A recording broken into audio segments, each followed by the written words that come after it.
శ్రీగురుభ్యో నమః. హరి ఓం.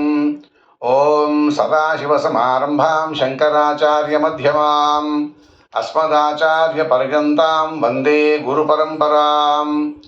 నారాయణసమారంభాం వ్యాసశంకరమధ్యమాం అస్మదాచార్యపర్యంతాం వందే గురుపరంపరాం. ఓం అంపోలు వంశసంజాతం అఖిలాగమవేదినం రుద్రకోటీశ్వరం అస్మద్గురుదైవం నమామ్యహం. శ్రీగురుః సర్వకారణభూత శక్తిః. ఓం శ్రుతిస్మృతిపురాణానాం ఆలయం కరుణాలయం నమామి భగవత్పాదశంకరం లోకశంకరం. ఆదిశంకరాచార్య ప్రణీతమైనటువంటి శివానందలహరి 8వ శ్లోకం. యథా బుద్ధిశుక్తౌ రజతమితి కాచాశ్మనిమణిః జలే పైష్టే క్షీరం భవతి మృగతృష్ణాసు సలిలం తథా దేవభ్రాంత్యా భజతి భవదన్యం జడజనో మహాదేవేశం త్వాం మనసి చ నమత్వా పశుపతే.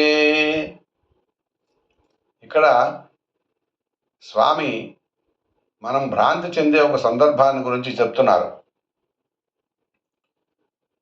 మూఢులైనటువంటి జనులు బుద్ధి శుక్తవు రజతమితి అంటే ముత్యపు చెప్పని వెండి అనుకొని, కాచాశ్మని మణి గాజురాళ్ళని మణులని, జలే పైష్టే క్షీరం పిండి నీళ్లని పాలని, మృగతృష్ణాసు సలిలం ఎండమావులని నీళ్లని ఏ విధంగా భ్రాంతి చెందుతూ ఉంటారో అలాగే తథా దేవభ్రాంత్యా భజతి భవదన్యం జడజన.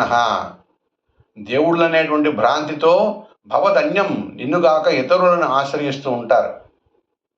ఏదో రకమైనటువంటి ప్రలోభానికి లొంగి శీఘ్రంగా సిద్ధినిస్తాయని, త్వరితంగా ఫలితాలను పొందవచ్చని ఎవరెవరో గురువులను ఆశ్రయించి ఏవేవో మంత్రోపదేశాలు తీసుకొని ఏవేవో పూజా పురస్కారాలు చేస్తూ ఉంటారు.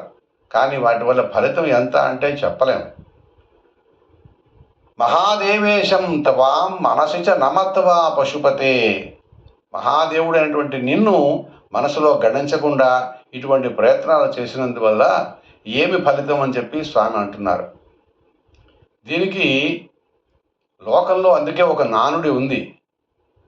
నిజమైనటువంటి గురువు ఎవరు అంటే పరమాత్ముడే. మన లోపలే వసించినటువంటి ఆ పరమాత్మని యొక్క ప్రబోధానుసారంగా మనం వెళితే అన్నీ మంచిగా జరుగుతాయి. అలా కాకుండా ఏవేవో క్షుద్రమైనటువంటి ఫలితాల కోసం క్షుద్ర దేవతలను ఉపాసించడం, అలాగే గురువులను ఆశ్రయించడం చేస్తూ ఉంటారు. అందుకే అటువంటి వారి పట్ల అప్రమత్తంగా ఉండమని లోకంలో ఒక నానుడు కూడా పెద్దలు చెప్పింది ఉంది. గురవః బహవో సంతి శిష్య విత్తాపహారిణం తమేకం శంకరం వందే శిష్య సంతాపహారిణం. గురవః బహవో సంతి శిష్య విత్తాపహారిణం. శిష్యుల యొక్క విత్తాన్ని అపహరించడానికి, వారిని లోబర్చుకోవడానికి రకరకాలైనటువంటి విద్యను ప్రదర్శించి తమ దగ్గర శుశ్రూష చేయమని ప్రోత్సహిస్తూ ఉంటారు కొంతమంది గురువులు. అలాంటి వాళ్ళు బహవః సంతి చాలామంది ఉంటారు. తమేకం శంకరం వందే శిష్య సంతాపహారిణం.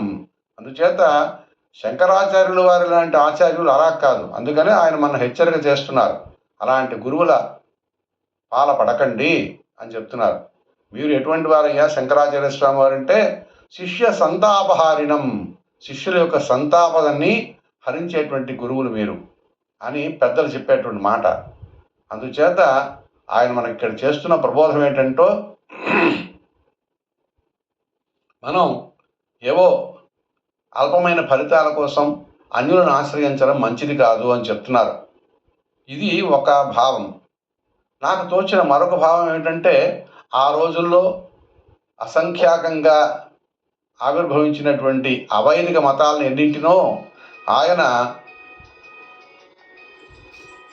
తాను తన పర్యటనల్లో, తన కార్యక్రమాల్లో వారిని ఖండించే ప్రయత్నం చేశారు. అటువంటి అవైదిక మతాల పట్ల కూడా అప్రమత్తంగా ఉండవాలని మనని ప్రబోధిస్తున్నారని కూడా ఇక్కడ మనం అనుకోవచ్చు. అందుచేత ఎటువంటి భ్రాంతులకి లోను కాకుండా పరమేశ్వరుని యొక్క పాదాలను ఆశ్రయిద్దాం. నిజమైనటువంటి దైవీ సంపదను పొందుదాం. ఓం నమః శివాయ.